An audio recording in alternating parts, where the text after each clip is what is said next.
इस कार्यक्रम के पुण्यार्जक हैं राशि जैन ज्योतिष। नौकरी, वैवाहिक, व्यापारिक एवं पारिवारिक समस्याओं पर जैन ज्योतिष द्वारा एकमात्र समाधान। Website www.jainjyotishrashi.com। संपर्क सूत्र 9999600073।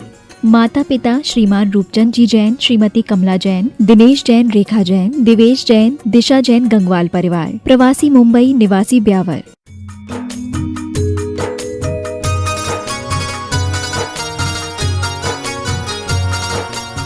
आचार्य गुरुवर श्री कुंद कुंद भगवान की, आचार्य गुरुवर श्री ज्ञान सागर मुनि महाराज की, परम पूज्य संत श्री आचार्य भगवान विद्यासागर जी महामुनि राज की, समस्त आचार्य संघ की। जब विद्यालय में पढ़ता था उस समय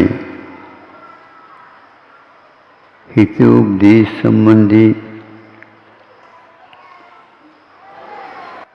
कुछ नैतिक न्याय संबंधी,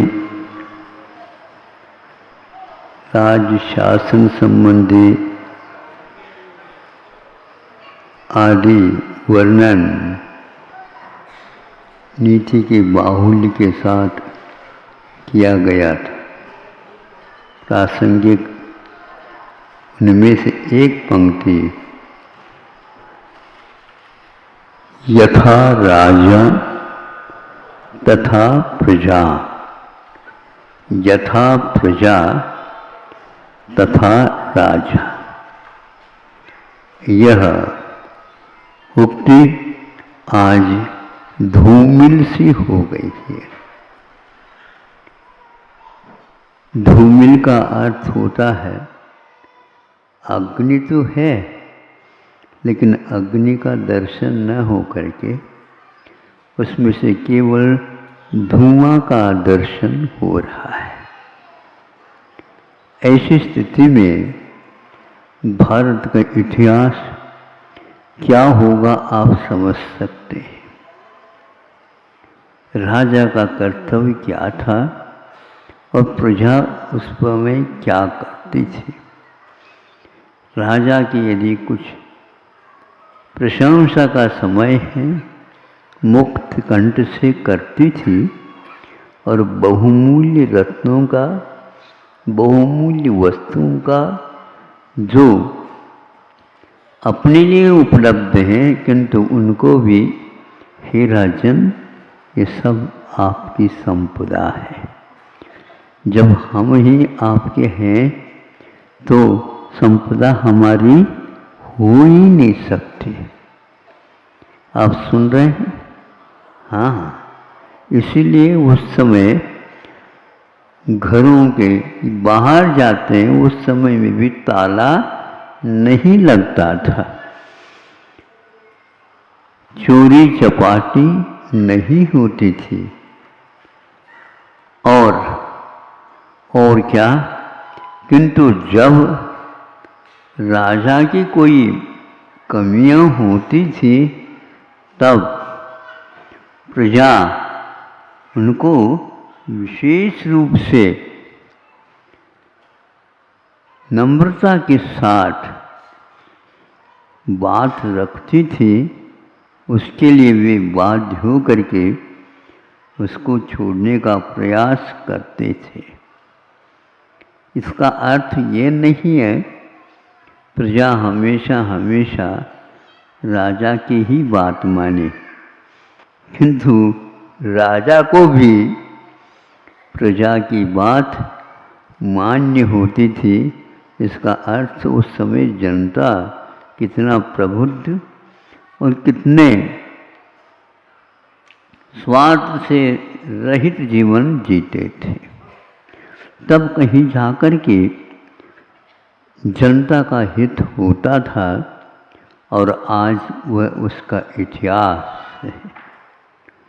इतिहास पहले केवल लिखा नहीं जाता था, इतिहास का निर्माण अपने कर्तव्यों से होता था।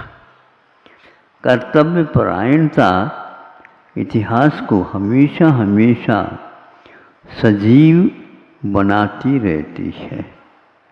आज हमें अथवा आप लोगों को इतिहास की जानकारी देश की अपेक्षा से कुछ भी नहीं है। बड़े बड़े इंजीनियर भी हो जाते हैं तो भी उन्हें भारतीय इतिहास का ज्ञान नहीं दिया जाता, बल्कि ये कहा जाता है यह इतिहास से कभी राष्ट्र की उन्नति नहीं होने वाली। किंतु यह उन लोगों की अनभिज्ञता अथवा भारत को किसी भी प्रकार से उठने नहीं देना, इसका यह एकमात्र उन्होंने रास्ता बदल दिया है। कोई बात नहीं, लेकिन हम उस इतिहास के कुछ उदाहरणों से आप लोगों के सामने हमेशा गुरुजी कहते थे, उपदेश में उन राजाओं के काल में जो जनता थी उनका अवश्य ही उपदेश इन्हें मिलना चाहिए। कथा वृत्तांत आदि जितने भी होते हैं, जीवन व्रत, इससे लाखों जीवों का उद्धार हो जाता है। उन्हें नीति न्याय का पूर्णतः उपदेश मिलता है। और केवल उपदेश ही नहीं, उन जीवों के हम कथा व्रत यदि पढ़ते हैं, अवश्य ही आँखें खुल जाती हैं। आज एक आपके सामने यथा राजा तथा प्रजा, यथा प्रजा तथा राजा की ये बात को मूर्त रूप से रखने के लिए प्रथमान युग के आधार पर यह इतिहास की कुछ बातें आपके सामने रखी जा रही। पर्व का दिन था।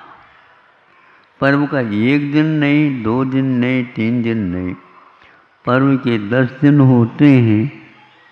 और उन दिनों में क्या होता था, पूरा तो नहीं, किंतु उन दिनों में यह शासन के माध्यम से कहा जाता था, राजा के तरफ से यह एक प्रकार से सबके सामने रखने के लिए ये कर्तव्य बोधक कुछ प्रसंग यहाँ पर रखे जाते हैं। 10 दिन जब तक पूर्ण नहीं होंगे, इस पर्व के दिनों में किसी भी जीव की हत्या नहीं हो सकेगी। आज भी यह परंपरा कथनचित चलती है। इसके माध्यम से लोगों में एक प्रकार से जागृति आ जाती है। ऐसा तो नहीं है वह राजा केवल जैनियों के लिए ही ये सूत्र दिए हों, किंतु राजा किसी के घर के नहीं हुआ करते हैं। यदि किसी घर के हो जाए तो फिर जनता के पास नहीं जा पाएंगे। जनता ही उनका सब कुछ है, और आज भी यही चल रहा। आज सबको ये कहा गया है तुम ये जनता के राज्य में काम कर रहे हो, लेकिन क्या हो रहा है इसके बारे में सुनते हैं तो बहुत ही विस्मय होता है। कभी कभी खेद भी होना स्वाभाविक है।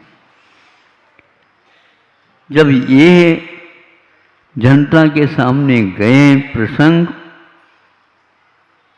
सब लोग उसमें लग गए।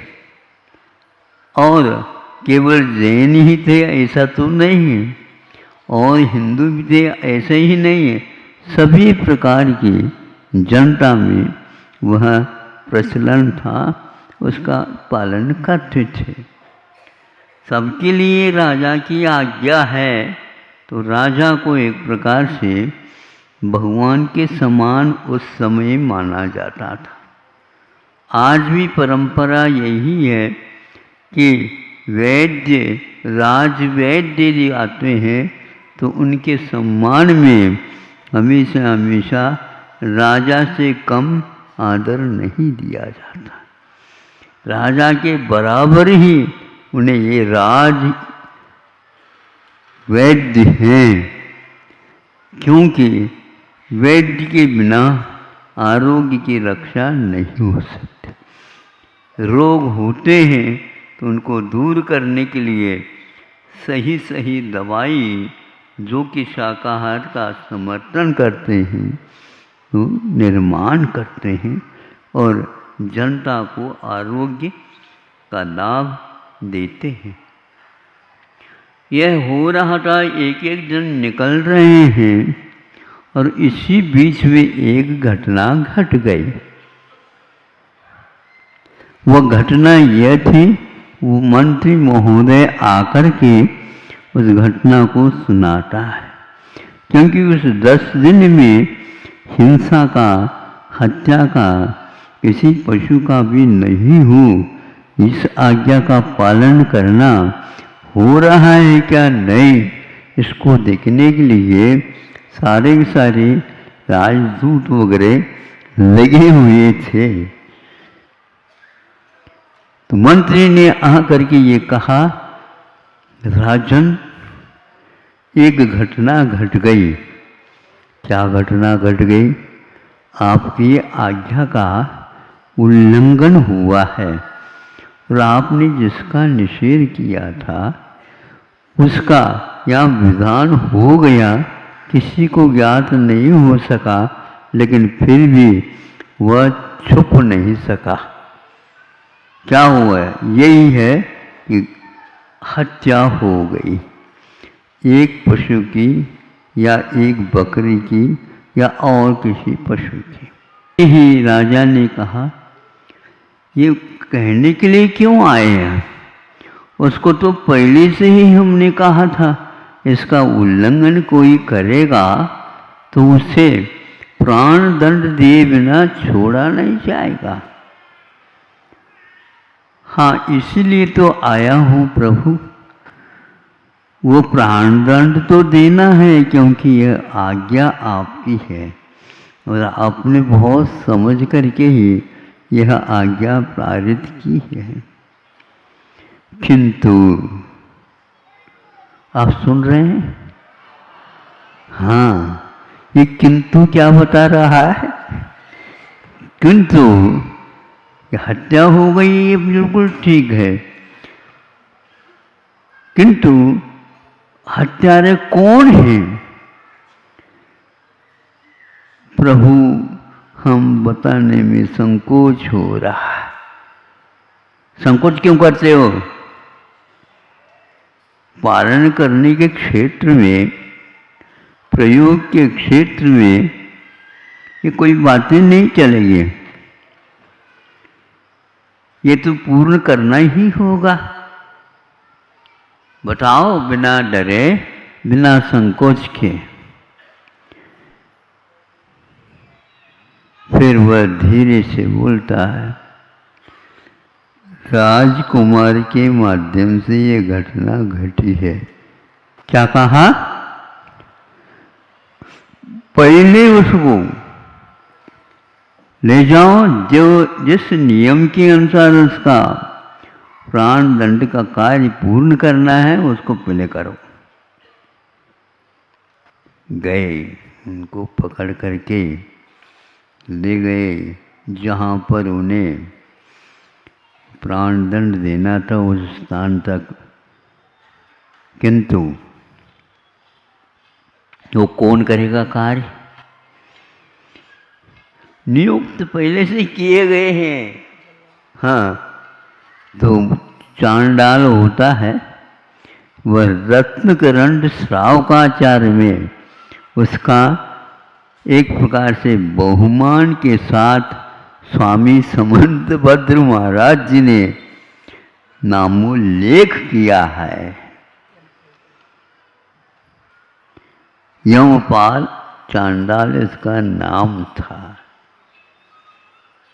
उसके माध्यम से होना था, उसको भी संकेत दिया गया।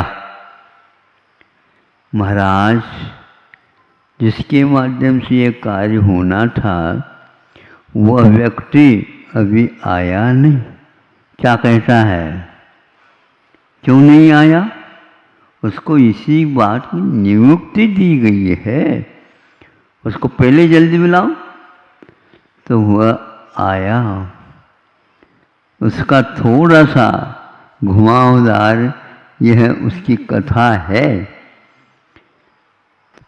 महाराज, उन्होंने कहीं विहार कर दिया या कोई काम के लिए गया है, ऐसा सुना है, और यह उनकी पत्नी के माध्यम से ज्ञात हुआ।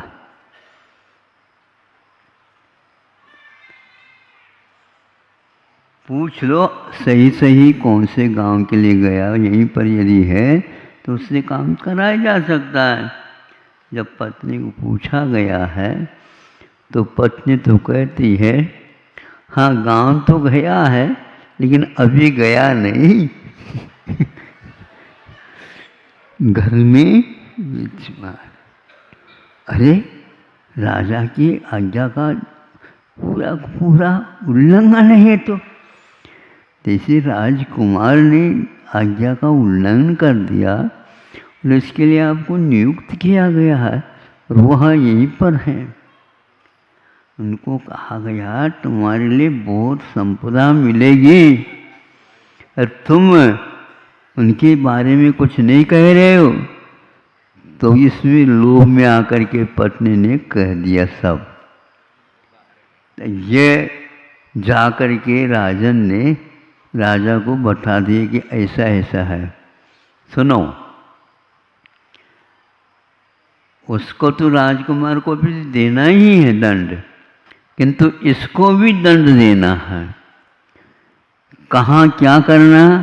अब देखो, वह प्राण दंड इस ढंग से नहीं दे, दोनों को भिन्न भिन्न बोरियों में बंद कर दो और उसका मुख बंद कर दो। और जो तालाब है नगर के बाहर, वहाँ पर इसके दोनों को बस पानी में फेंक दो। वहाँ पर मगरमच्छ तक भी रहते हैं, जल में रहने वाले हिंस मछलियाँ आदि भी हैं। वो छोड़ेंगे नहीं, 5-10 मिनट में वो सब इसको खा पी करके रह जाएंगे। दोनों बोरियों में बंद करके दोनों को ले जाया जाता है।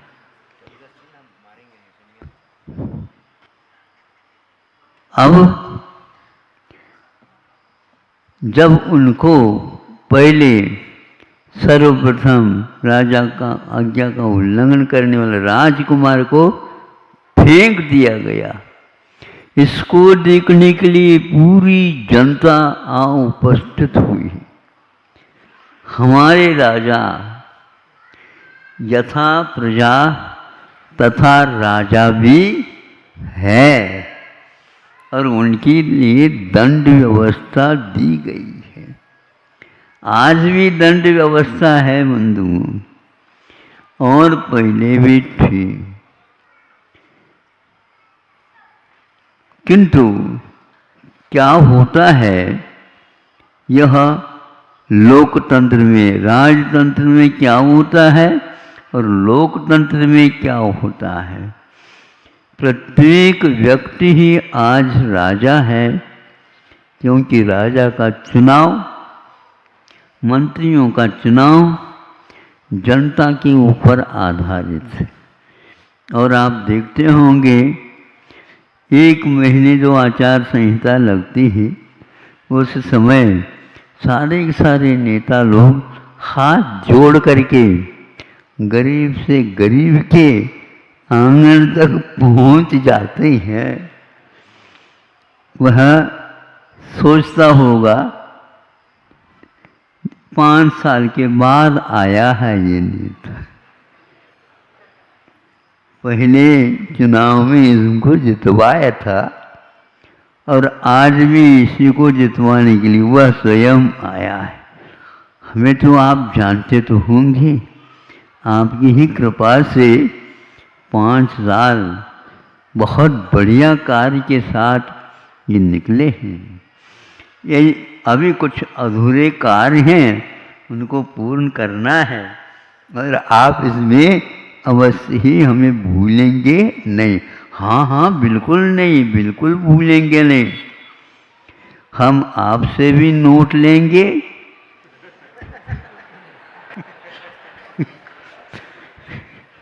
हम सभी से नोट लेंगे और उनको भी हमें आश्वासन देना है।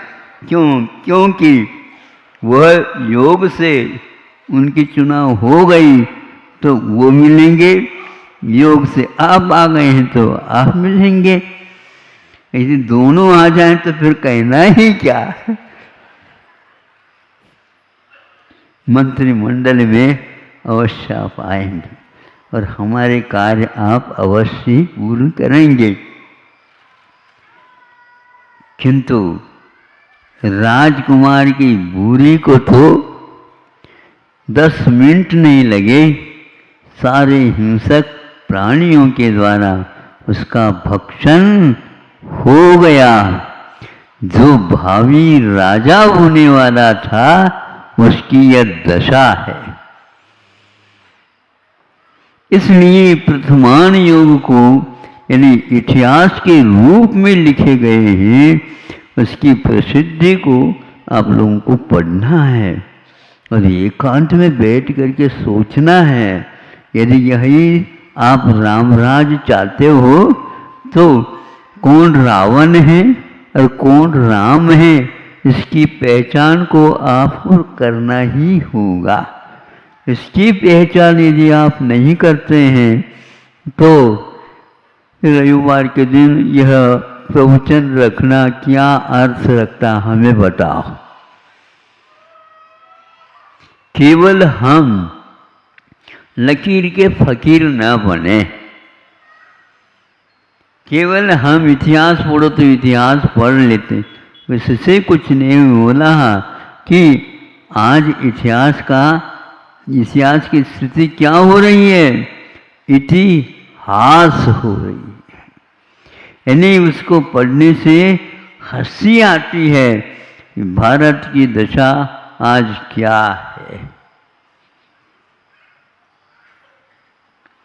अध्ययन हो रहा है, साक्षर सब हो रहे हैं, किंतु उस विद्या का, उस शिक्षा का जीवन में प्रयोग नहीं होने के कारण ये दशा ऐसी होती चली जा रही है। अभी भी इसके विषय में बहुत सोच विचार चल रहा है। योग्यताओं का मूल्यांकन तो या नहीं के बराबर हो गया। किसी के पास किसी प्रकार की शिक्षा और कलाएं आदि आदि हैं, उसको कोई मूल्य नहीं दिया जाता। केवल अक्षर ज्ञान हुआ ये पर्याप्त समझा जाता है, नहीं। किंतु जो व्यक्ति स्वाभिमानी हो करके अपने पैरों पर नहीं खड़ा रहता है, उसकी शिक्षा से क्या प्रयोजन सिद्ध होगा। सुशिक्षित होने के उपरांत जो सुशिक्षित नहीं हो पाए हैं, अशिक्षित रह गए हैं, उनके लिए भी सहयोग देना अनिवार्य था, कर्तव्य था। इस कर्तव्य से विमुख हो करके आज भारत में न रह करके भारत से बाहर जा करके उसका उपयोग किया जाता है। कुछ बातें ऐसी हैं जो सुनने योग्य नहीं है, लेकिन हम सुनाएं अब किसको? सुनाना तो पड़ेगा। तो वह राजा कहता है क्यों काम हो गया? काम तो हो गया महाराज, तो क्यों लगा रहे हो? दोनों का, हाँ एक का तो काम हो गया, लेकिन एक जो चांडाल था, यमपाल चांडाल, उसकी बोरी को किसी ने, जो बंद थी, उसको खोल करके, कैसे क्या हुआ पता नहीं, तालाब के बीच में सिंहासन के ऊपर उसको बिठाया है।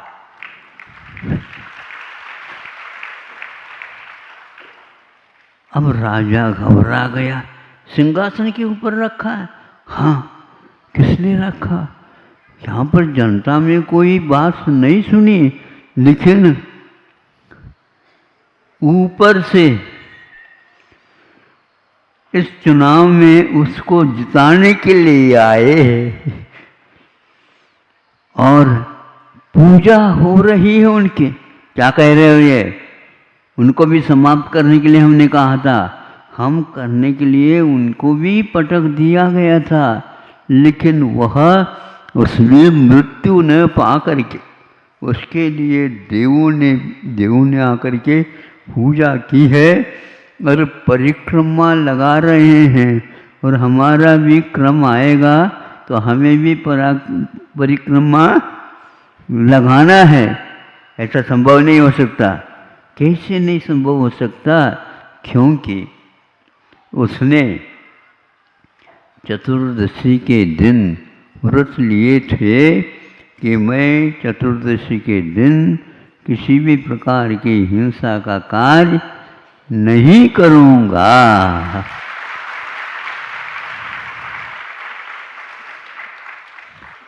तो अब वह हमें देख करके अवश्य कहेगा और देवताओं के हाथ दे देगा हम लोगों को। अब हमारा क्या होगा पता नहीं। मुख्य रूप से मंत्री जी और राजा, इनको तो पहले समाप्ति करना हो, क्योंकि इन लोगों ने इस कार्य में सही पूर्णता का अनुभव नहीं किया। किसकी? क्योंकि उसने त्याग किया था और वह दिन आ गया, अनंत चतुर्दशी। अनंत चतुर्दशी आ गई तो उसी दिन ये कार्य होना था।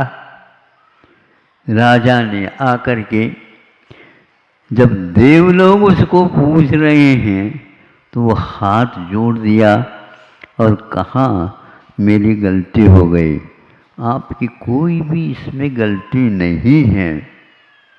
कैसे नहीं है? तो हमने, हमारे लिए जो आज्ञा आपने दी है उसका यही अर्थ है कि उसको हमें ही नियुक्त किया गया था और उसको प्राण दंड देना था, लेकिन उस दिन मेरा चतुर्दशी होने के कारण यह कार्य नहीं कर सका। अन्य दिनों में हम उसके बारे में नहीं सोच सकते। इसको सुनने से हमारे राज्य में चांडाल लोग भी इस प्रकार के नियम संयम से रहते हैं। हमारे राज्य की यह शोभा है। आप लोग जैन हैं, काय के जैन बताओ? झूठ। महाराज ऐसे कोई प्रसंग आ जाए तो झूठ दे दो। ये झूठ वाली बात वैद्यों को पूछो तो बता देंगे। भैया दवाई लेने के लिए तुम झूठ बताना चाहते हो, हमें ये बता दो झूठ उन तली हुई वस्तुओं का त्याग कर दो, दही का त्याग कर दो, जिसके द्वारा तुम्हें खांसी हो रही है, ठीक हो जाएगा। किंतु आप उल्टे झूठ की बात करते हो। नहीं, इसका अर्थ आप उस त्याग के प्रति, उस नियम के प्रति, उस प्रतिज्ञा के प्रति गौरव नहीं रखते हो। तो इस प्रकार जब वह राजा उसको सराहता हुआ, हमारे राज्य में विशेष जो बहुमान का स्थान है उस पद पर इस यमराज चांडाल को अवश्य स्थापित करो। ये आज्ञा राजा की थी और मंत्री जी ने इसके योग्य मान करके उसके लिए राजकीय वैभव के साथ वहाँ पर कर दिया। और यह कथानक रत्नकरण श्रावकाचार में है। अनुवृत्ति में भी एक दिन हिंसा का त्याग करने वाला देवा देवम विदुर्भस्म गूढ़ांगारांत तेजसा, जैसे राख में छिपी हुई अग्नि के कण हैं, ने थोड़े से ऊपर से राख को हटाओ तो निश्चित रूप से अपना परिचय दे देंगे। इस प्रकार आत्मा में जो यह आचरण के प्रति, संयम के प्रति और जिह्वा लोलपी नहीं बनना, इसके प्रति सजग हो गए। आज भी कई लोग इस हिंसा से दूर रहने के लिए प्रयासरत है। सुना था कि कोई अमेरिका में एक बहुत प्रसिद्ध होटल थे, ये अमेरिका की बात कह रहा हूँ, होटल थी, वह विश्व में प्रसिद्धि है उसकी। और ये जब कोरोना जैसे 2 साल के लिए अटैक हो गए, इसका महान तांडव नृत्य हो गया, कितने हजारों लाखों व्यक्तियों का इसमें निधन हो गया, किंतु विश्व के सभी राष्ट्रों में यह शोध का विषय बनाया गया। इसमें मुख्य कारण क्या है जो इस प्रकार प्रकोप यह 2-2 साल तक हो गया, और इसके दूर करने के लिए अमेरिका जैसे प्रसिद्ध राष्ट्रों में भी, रूस जैसे प्रसिद्ध राष्ट्रों में भी, चीन में भी, और भी जो कोई भी देश हैं, एक से एक वैज्ञानिक प्रयोग करते रहते हैं। उन्हीं भी इसका इलाज या इसकी दवाई के लिए बारे में 18 महीने जब तक नहीं होंगे दूर, तब तक जो है इस दवाई के ऊपर कोई निदान है ही नहीं, ऐसे सब लोगों ने स्वीकार कर लिया। इसको लेकर के कईयों ने, और इसका कारण क्या था इन रोग का, तो उन्होंने ये कहा था हिंसा का अतिरेक होने से ही इस प्रकार का कार्य हुआ। इस बात को सुनकर के चीन ने भी घोषणा कर दी, अब लोग तुम भी तरकारियां, फल फूल आदि की ही खेती करो और यह मांस का धंधा छोड़ दो, ऐसा कहा।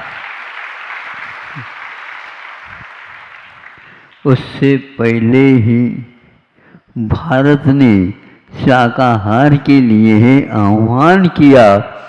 आयुर्वेद के जो इतिहास के पन्ने खोल दिए गए हैं और उन्होंने कहा यह काढ़ा, गिलोय सट और अश्वगंधा आदि आदि ऐसे औषध हैं जो 50 रोगों के ऊपर काम करते हैं।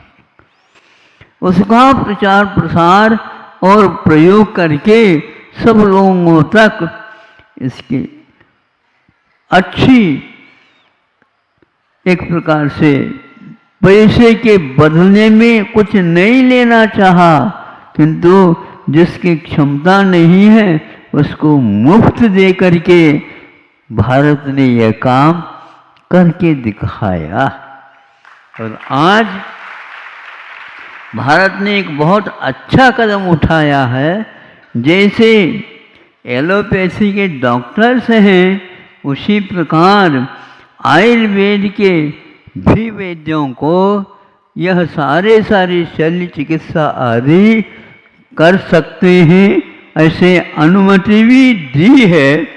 और उसके लिए पैसे का, धन का उपयोग करके उसको आगे करने का संकल्प लिया।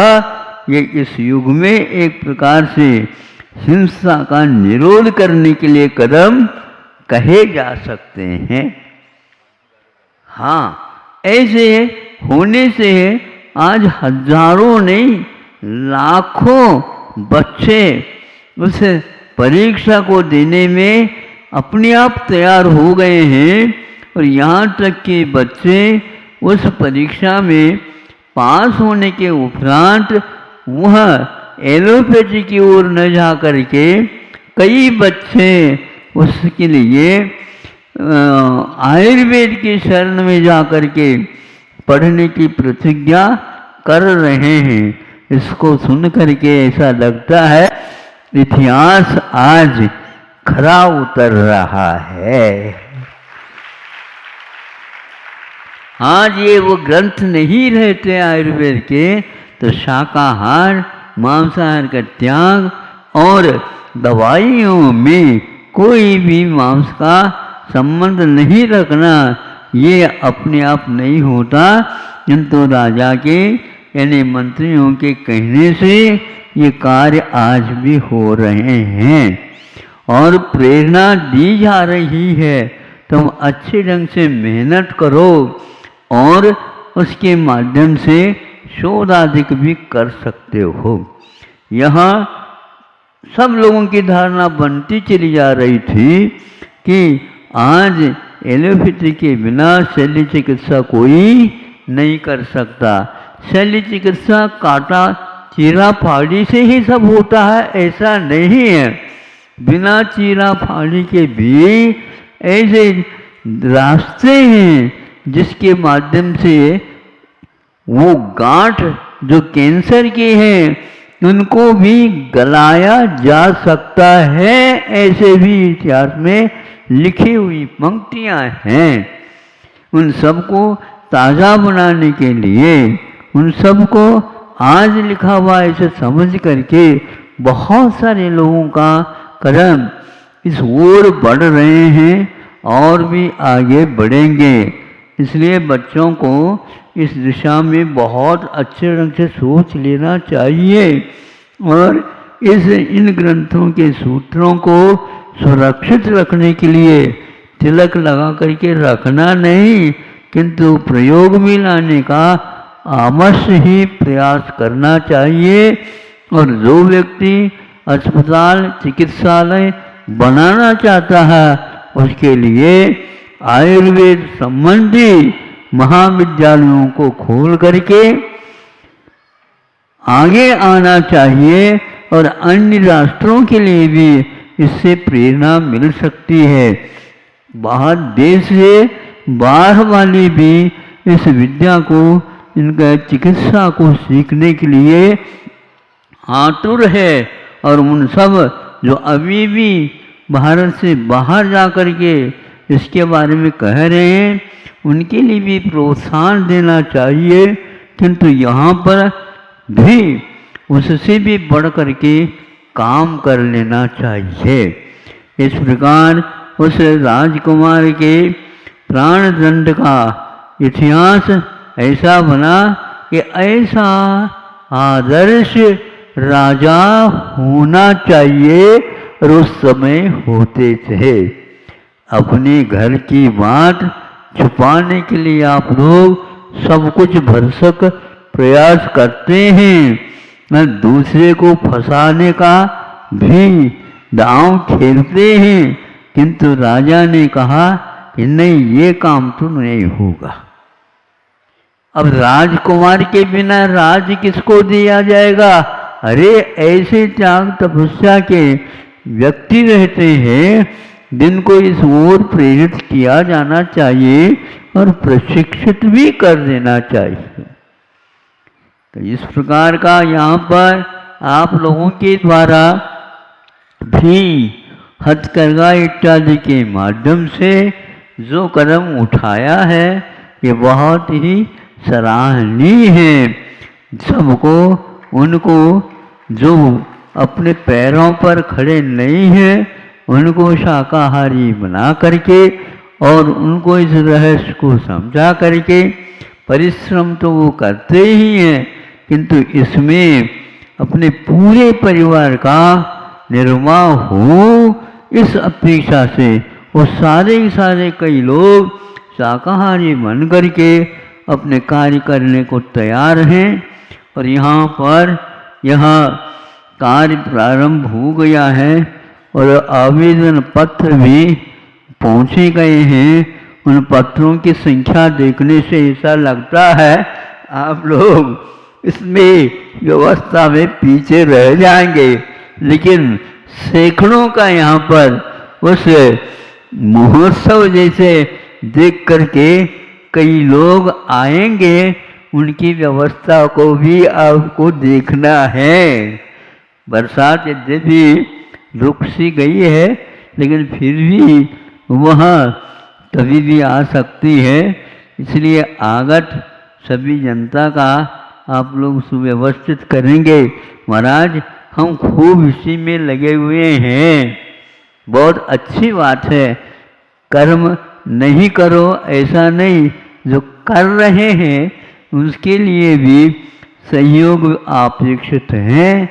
और रविवार का आज का यह आवेदन के साथ जो आप लोग देख करके आ गए होंगे, जो कार्य करने वाले हैं, भर्ती करने वाले हैं, वो सारे सारे उस कार्य में जुट गए हैं। यहाँ पर बताने के लिए माई की व्यवस्था भी थी, वो वहाँ पर। इसका अर्थ यह है जो कार्यकर्ता मंच की ओर न आकर के, सुन रहे हो कि नहीं? हाँ, मैं आगे मैं आगे मैं आगे फोटो निकालने के नहीं,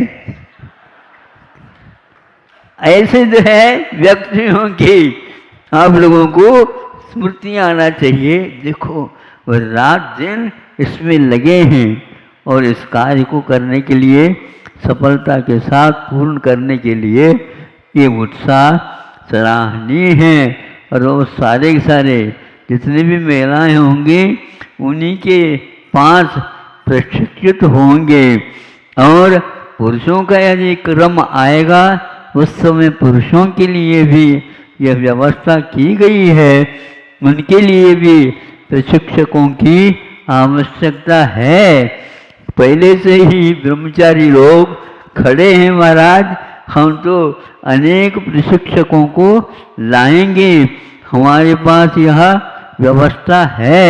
और उसके माध्यम से पुरुषों को भी इसमें लाभान्वित करने का हमने प्रयास किया है और उसी में हम लगे हुए हैं। इस प्रकार यहाँ पर कार्य बहुत उत्साह के साथ संपन्न होगा। इसका फल आप लोगों को भी अवश्य मिलेगा। ये कथा आपके सामने रखी, यथा राजा तथा प्रजा और यथा प्रजा तथा राजा। इसलिए अब घर में जो ताला लगते हैं और अपने आप ही ताला छूट जाएंगे, क्योंकि जहाँ पर हिंसा का वातावरण ही समाप्त हो जाता है वहाँ पर चोरी करने का भी वातावरण बन ही नहीं सकता। एक दूसरे के ऊपर उपकार करने के भाव, जो गरीब हैं, जो एक प्रकार से स्वावलंबी भी हैं, किंतु उनको धंधा तो चाहिए, उस कार्य करने के लिए आप लोगों का प्रोत्साहन अपेक्षित है। इस उत्साह को आप और बढ़ाते चले जाइए। ये संख्या बहुत हो गई तो अन्यत्र भी इसकी शाखा खोली जा सकती है और इस कार्य को और आगे बढ़ाया जा सकता है। समय आपका हो गया है। अहिंसा परमो धर्म की। आज एक भव्यात्मा ने अपने जीवन में अद्भुत साधना करके केवल ज्ञान को प्राप्त कर अब शरीर को यहीं पर छोड़ करके मुक्त हो गए। वे पार्श्वनाथ भगवान सब लोगों के लिए कल्याणकारी हो। उनके नामस्मरण से हमें बहुत कुछ मिल जाता है, शेष कुछ बचता नहीं है। उनकी साधना ऐसी थी, उसको देख करके सब लोग एक प्रकार से अपने स्वभाव का चिंतन कर लग जाते हैं। उनका तो उद्धार हुआ ही, उन्हें मुक्ति मिली। किससे मुक्ति मिली? इस शरीर से मुक्ति मिली है। यह शरीर ही संसारी जीव के लिए कष्टदायी है। आप लोगों की धारणा इसमें विपरीत हो सकती है। इस शरीर है तो हमें सुख भी मिलता है। वह सुख एक प्रकार से आपको दुख का ही बीज बो रहा है। जितने भी पंचेंद्रिय के विषय हैं वे सारे दुखदायी है। यह ज्ञान हमें पार्श्वनाथ भगवान के साधना से ज्ञात हो जाता है। अब यहाँ पर आप लोगों के लिए कई बार बता दिया गया है कि आज के ही इस पुण्य तिथि के अवसर पर यहाँ पर आप लोगों ने 1 महीने से भी ज़्यादा प्रतिदिन जिस कार्य की योजना को सफल बनाने के लिए सोच रहे थे, आज इस पुनीत दिवस पर प्रारंभ हो गया है। आप लोगों ने कलशा स्थापना कर दी, वह कार्य प्रारंभिक हुआ।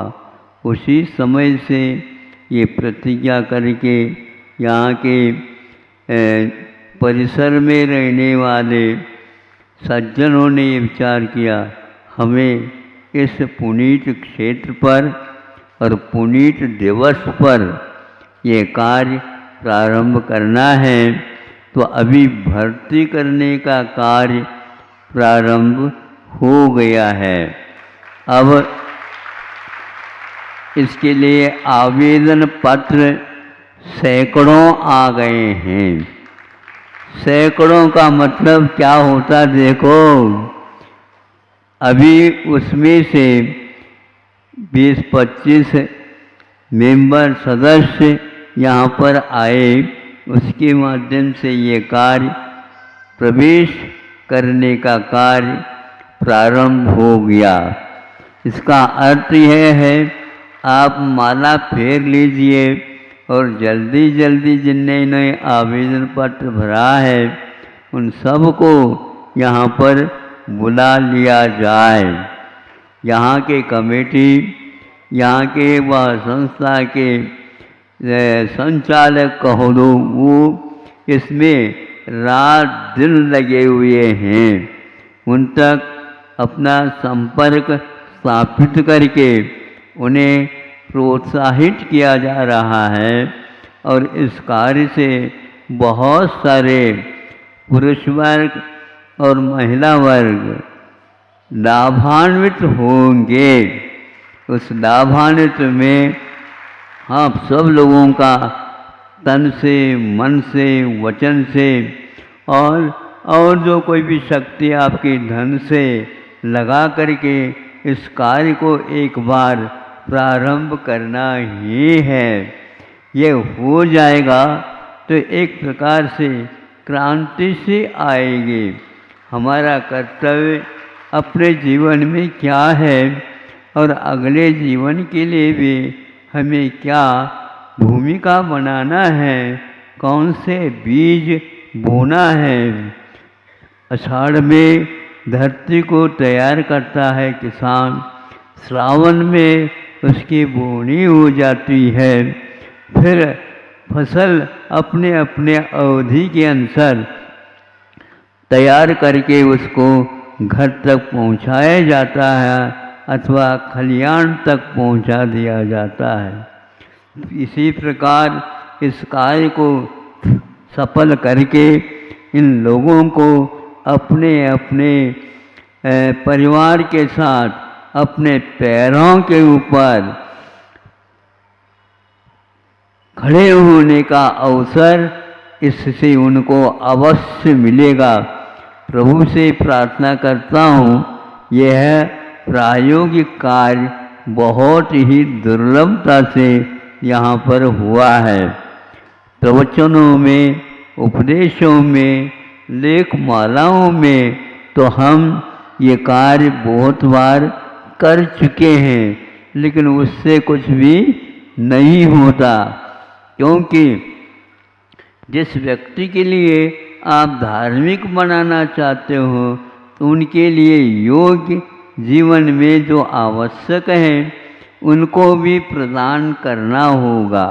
जब तक बच्चे को दूध नहीं पिलाएंगे तो वह विद्यालय तक जाएगा कैसे? एक बार ये लोग कोशिश करके इस कार्य को सुन करके उन्होंने सोचा कि हम इस पुनीत कार्य में अवश्य भाग लेंगे और बहुत जल्दी जल्दी हम भावना करते हैं इन लोगों को जिस कार्य के लिए इन्होंने आवेदन दिया उसमें सफलता पूरी मिले और उनके परिवार लोगों को भी इससे वे प्रभावित हो करके वो भी यह कार्य करना चाहेंगे।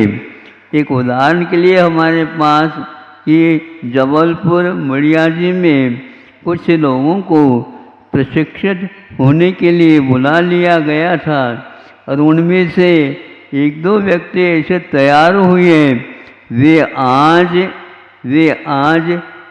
50 महिलाओं को तैयार करके उनको अपने पैरों पर खड़ा कर दिया गया है। इसको देख करके, सुन करके जिस परिवार में वह व्यक्ति हैं वो सोचने लगे, जो बॉम्बे मुंबई इत्यादि में काम करते थे, अरे यहाँ पर घर बैठे बैठे ही हम बहुत आराम के साथ उतना ही नहीं उससे ज़्यादा और कमा सकते हैं और दूसरे को भी इसमें लाभान्वित कर सकते हैं। तो वहाँ मुंबई छोड़ करके यहाँ पर पुणे आ गए हैं। इससे आप देख लो, इस कार्य में एक व्यक्ति सफलता पाता है तो 50 ने सैकड़ों लोग अपने पैरों पर खड़े हो जाएंगे। इससे बढ़कर के गृहस्थ आश्रम में मैं समझता हूँ और कोई विशेष धर्म नहीं होगा। इससे इन लोगों ने ये प्रतिज्ञा भी ली है, हम दुर्व्यसन नहीं करेंगे, मद्य और मांस शराब आदि का त्याग करके इन्होंने ये संकल्प लिया। इनका यह प्रतिज्ञाबद्ध होना और ये कार्य के लिए प्रयास कदम उठाना बहुत ही एक प्रकार से प्रभावक है और इसका फल निश्चित रूप से कोई भी खर्चा नहीं, किंतु यह कार्य अपने आप ही हो सकता होता है। ये सीखने के उपरांत यदि घर में रह करके ये काम करना चाहते हैं तो 50 इस प्रकार के परिवार इसी प्रकार कार्य कर रहे हैं और इस प्रकार की यह परंपरा यदि एक बार चालू हो जाएगी तो सब लोगों के लिए हमें कोई कार्य नहीं है, काम नहीं है, हमारे लिए बहुत चिंता का विषय होता है, इसमें कोई संदेह नहीं है। अपना देश छोड़ करके परदेश भी जाना पड़ता है इनके परिवार लोगों को, वह सब शांत हो जाएगा और सब लोग अपने परिवार में रह करके ही इन कार्यों में दक्ष हो जाएंगे, निष्णात हो जाएंगे और अपने परिवार को संभाल लेंगे। इस प्रकार यह कार्य जो प्रारंभ होने जा रहा है, इसका जितनी भी हम प्रशंसा करें उतने ही कम हैं। हमें यह वर्षों पूर्व में करना चाहिए था, लेकिन यह सूझबूझ हमारे परिणामों में नहीं आ पाया। किंतु यह कार्य जब यहाँ पर महामारी आदि फैल गई, उस समय ज्ञात हो गया कि यहाँ पर बड़े बड़े साहूकार भी तो हैं, चिकित्सालयों में भर्ती होना चाहते थे, लेकिन उनको भर्ती करते नहीं थे, क्योंकि वह सारे के सारे उनकी चिकित्सा हम कैसे करेंगे। सारे सारे डॉक्टर्स हैं, वकील हैं, पुलिस हैं, शासन प्रशासन सारे की सारी सेवा में लगे थे, किंतु हजारों व्यक्तियों का अवसान हो गया। तब ये ज्ञात हुआ हमें यह कार्य धंधे जिसको बोलते हैं करने के लिए ऐसे अवसर प्राप्त करना चाहिए। ऐसे मजदूर संघों को भी हमने देखा, वे पैदल ही परिवार लेकर के जा रहे हैं। कहाँ जा रहे हो? हम अपने देश जा रहे हैं, वहीं पर काम धंधे करेंगे, यहाँ पर हम नहीं रहना चाहते हैं। ऐसे व्यक्तियों को देख करके ऐसा लगता था यह एक कार्य बहुत आवश्यक है। कृषि आदि का करना, इस प्रकार के हस्तशिल्प आदि का कार्य करना एक प्रकार से सात्विक जीवन जीने के लिए एक बहुत प्रशस्त रास्ता है, मार्ग है। आप लोगों को हमारी भावना है बहुत जल्दी जल्दी सफलता प्राप्त हो, क्यों नहीं हो। जिस दिन पार्शनाथ भगवान को सफलता मिली है, तो आप लोगों को इस सफलता क्यों नहीं मिलेगी।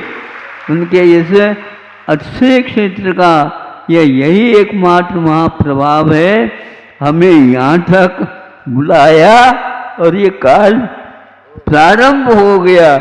मुझे इस बात की बड़ी खुशी है, जिन्होंने इसमें परिश्रम किया और परिश्रम करने की प्रतिज्ञा ली है, उनको भी मैं विशेष रूप से आशीर्वाद देता हूँ।